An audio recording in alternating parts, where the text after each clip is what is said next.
감사합니다.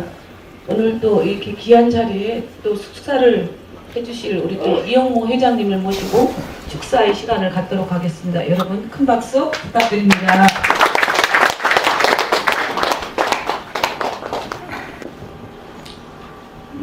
반갑습니다. 2023년이 우리한테 어떤 해였나요? 괜찮았나요? 아니면 고달팠나요? 그냥 개인 사정이야 뭐 다 다르겠지만은 우리가 같이 경험한 세상은 2019년부터 코로나 팬데믹이 우리를 괴롭혔어요. 인간 세상에 서로 얼굴을 보지 말고 살아라. 비대면하고 살아라. 이렇게 얘기하니까 처음 들어보는 얘기이기도 하고, 그렇게 해서 사회생활이 될까? 정말 어려운 경험을 했습니다. 3년 동안 비대면 하면서 80억 인류가 이렇게 살아서는 곤란하겠다. 그런 생각을 우리가 했더랬죠. 고통스러운 세월이었습니다. 이제 그게 끝나고 3년 지나니까 이제 좋게 됐구나 했는데 기상이변이 우리를 공격을 했어요. 이탈리아에서 8월에 눈이 수북히 쌓였어요. 아프리카 중동에 비가 억수로 와가지고 홍수가 났어요. 거기는 하수도가 없어요. 있어도 조금 있어요. 왜 그러냐? 비가 안 오니까. 왜 비가 많이 왔어요? 차가 되는 길이 물에 잠겼어요. 중국의 곡창지대에 비가 안 와서 커다란 배가 다니는 호수가 다 말라버렸어요.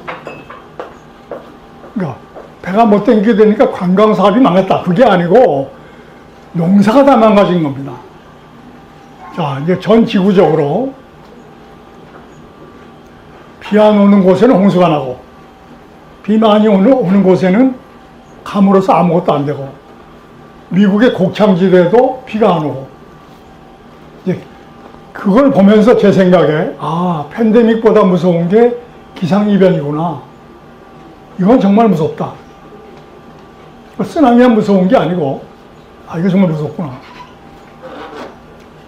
그러고 있는데 우크라이나 전쟁이 났어요. 러시아와 우크라이나를 2022년 2월에 침공을 했어요. 러시아는 큰 나라고 우크라이나는 작은 나라고 금방 한 달 만에 끝날 거라고 생각했는데 지금까지 끝나질 않아요. 러시아하고 우크라이나 전쟁하는 게 우리가 무슨 상관이 있어요. 그런데 거기서 죽는 사람이 불쌍해서가 아니라 그것뿐만이 아니라 러시아하고 우크라이나에서 밀을 많이 생산하는데 그 밀이 아프리카를 비롯한 제3세계 가난한 사람들한테 가야 그 사람들이 빵을 먹습니다. 러시아하고 우크라이나 전쟁을 하면 할수록 우크라이나 밀이 아프리카에 안 가면 몇억 명의 아프리카 사람들이 굶어요. 세상에 인간에게 가장 고통스러운 거는 부모가 자식이 굶는 걸 보는 겁니다. 그런데 수억 명의 아이들이 굶어 죽는다는 이런 배고픔에 시달린다고 하는 현실 앞에서 러시아 우크라이나 전쟁은 작은 일이 아닙니다. 몇천만 우크라이나 사람만 고생하는 게 아닙니다. 그런데 또 이번에는 하마스하고 이스라엘이 전쟁 중입니다. 하마스가 일방적으로 가자 지구가 두드려 맞고 사람이 죽습니다. 이런 끔찍한 세월입니다. 2023년을 돌아보면서 제가 우울한 얘기를 했습니다. 그런데 제가 말씀드린 거는 우리들이 어떻게 할 수 없는 남의 나라, 남의 땅, 바깥의 이야기입니다. 그럼 우리를 한번 돌아보면 어떠냐? 대한민국은 젊은 애들이 연애하지 않고 결혼하지 않고 애를 안 낳습니다. 이 이야기는 지금 나온 지가 몇 년이 지났는지 모릅니다.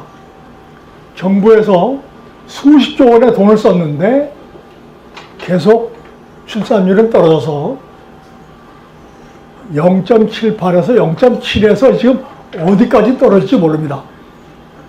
전 세계 전문가들은 OECD 국가 중에 제일 먼저 지구에서 사라질 나라가 대한민국이다 라고 다 알고 있습니다. 그 똑똑한 대한민국 정부가 이거를 오래전에 알았지만 무슨 나쁜 일이 그렇게 많은지 이 문제를 해결 못하고 있습니다. 뭐 이렇게 말해도 실감이 안 나요. 그러나 문제는 뭐냐 하면 10년, 20년이 지나면 대한민국의 대재벌 기업들도 신입 직원을 모집하는데 어려움을 겪을 겁니다. 대학 졸업자가 없어지니까. 이 말을 더 알아듣기 쉽게 얘기하면 성공한 부자 나라 대한민국이 물려줄 후손이 없다는 것을 눈으로 보게 되는 거죠. 20년이 안 걸립니다. 이렇게 되면 웃을 수가 없어요. 슬퍼하고 있을 수가 없어요. 그래서 제가 혼자 밤에 궁리를 해봤어요. 무슨 방법이 있을까? 박정희 같은 대통령이 또 한 번 나와서 한 달에 한 번씩 출산 장려 확대 회의를 하자. 모든 장관, 차관, 민간단체, 제동포 조롱제사장까지 다 참석시켜가지고 저출산 대책을 내놔라. 이렇게 쥐어 틀고 말이죠. 사실 우리 젊은이들 애 안 낳는 이유는 뻔합니다. 여기 계신 분들 한 30분 토론하면 답이 다 나와요. 근데 최근에 어떤 사람이 이렇게 얘기를 했어요.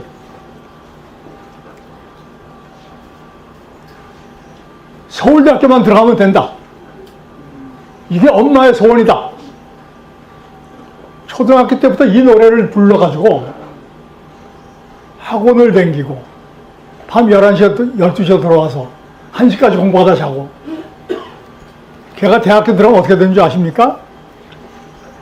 김영삼 정부 때 교육부 장관을 지낸 이명현 교수라는 서울대학 교수가 나한테 그렇게 얘기를 했어요. 내가 강의해보니까 우리 서울대학교 신입생 1학년 아들이 15%가 강의를 알아듣지 못하는 정신질환자다 이거예요.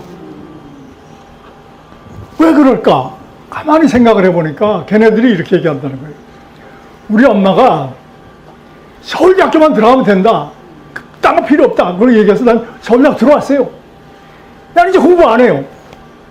난 놀아야 된다고. 사실은 대학부터 공부해야 되거든요. 똑똑한 아버지, 어머니 같으면 이렇게 얘기했을 거예요. 애가 책상에 안 앉으면 그냥 발로 차가지고 내쫓아버리는 거예요. 너 대학교 들어가기 전에 책 보면 너 혼날 줄 알아, 나한테. 이래가지고 책을 못 보게 하고. 그럼 뭐해요? 학교 가서 축구하고 농구해라. 이렇게 해가지고 애를 책을 못 보게 해가지고 고등학교를 졸업하면 걔가 그럴 거예요. 야, 이제 엄마 아빠한테서 해방이다. 나는 책 본다. 이제 공부한다. 이렇게 해야 대한민국이 살아났을 거라고요. 근데 우리가 그걸 몰랐어요. 이제 생각이 나는 거예요. 애들 책 못 보게 하고 공부 못하게 해야 돼. 학원 보낼 돈이 어디 있니? 이러고 그냥 딱 잘라버려야 되는 거예요. 이게 참 이제 와서 이런 생각이 납니다. 제가. 부끄러운 일입니다. 제가 신문을 오래 했는데 한 10년, 20년 전에 이렇게 썼어야 돼요. 애들 공부하지 못해, 책 보지 못하게 합시다. 훌륭한 인물들은 전부 다 초중고등학교, 대학교 때 뽕을 차고 낚시 다니고 사냥하고 친구들하고 등산 가고 그런 아이들이 창의력이 있어서 나라를 살리는 인재가 됩니다. 놀지 않은 애들을 뭐 했어요? 말이 길어졌습니다. 축사하라고 그러는데 엉뚱한 얘기를 했어요. 근데 이제 제가 이제 70이 지나서 한 해 한 해 갈수록 철이 나더라고요, 제가. 그러니까 책에서 안 가르쳐 준 걸 많이 이제 깨닫게 되더라고요. 우리 대한민국 정부가 제일 공들여야 될 게 뭐냐? 라고 누가 물으신다면 저는 대답할 수 있어요. 대한민국의 가정을 지켜라. 가정에 제일 많은 예산을 지원하고 공급해라. 세상에 가정이 얼마나 소중한 거냐 하면 엄마 아빠는 자식들을 정부가 대통령이 장관이 누가 부탁한 적도 없는데 열심히 밥 먹이고 키워서 군대도 보내고 교사로도 만들고 공장 노동자로도 하고 온갖 인재를 키워내는 게 가정입니다. 정부가 뭘 도와줬어요? 엄마가 새끼 중에 2끼, 1끼만 먹고 그래도 새끼들을 다 키워서 교육시켜서 사회에 공급했어요. 그런데 오늘날 정말 가슴 아픈 거는 대한민국에 1인 가구가 41%가 넘었어요. 1인 가구가 무슨 말이에요? 가정이 없다는 소리입니다. 옛날에 대가족 제도였죠. 그 다음에 산업화 시대에 공단이 생기면서 핵가족 제도로 바뀌었어요. 핵가족까지는 멋있어요. 대가족 제도를 탈출해서 엄마하고 며느리들이 이야 살판 난 거예요. 대가족 제도에서 이제 빠져나왔으니까. 여기까지는 좀 세련된 것 같아요. 근데 핵가족이 깨지면서 1인 가구가 된다는 것은 비극이고 재앙입니다. 사람은 가정에 속해 있을 때 가장 싼 비용으로 가장 확실하게 건강을 지키고 보호받을 수 있습니다.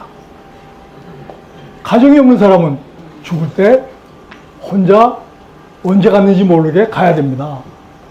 이것은 우리 개인에게는 슬픈 일일지 모르지만 국가 경영으로서는 아주 실패하는 겁니다. 지금이라도 정부가 다른 생각 말고 가정을 지키고 번영시키기 위해서 투자해야 됩니다. 오늘 우리 동포 포럼의 친구 여러분하고 나누고 싶은 얘기는 뭐냐 하면 우리가 인간 사는데 이 공동체의 삶이라고 하는 게 얼마나 중요한 건가. 제 많은 친구들이 카톡으로 글을 보내옵니다. 거기에서 가장 많은 공통의 언어가 있습니다. 마누라가 중요해. 그런데 말이야, 그 다음으로 중요한 게 있어. 친구가 중요해, 친구. 기쁘고 슬픈 이야기, 아주 심각하지 않은 시시한 이야기를 허물없이 나눌 수 있는 친구가 제일 중요하대요. 마누라 다음. 그러니까 그저 80 다 돼서 깨달은 게 고작 그거예요. 그거 좀 진작 깨닫지. 오늘 여러분하고 제가 나누고 싶은 이야기는 우리 제동포 포럼이 오랜 세월 앞으로 우정을 나누면서 더 가까워지고 서로를 위해 줄 수 있는 그런 공동체로 발전하기를 바랍니다. 고맙습니다.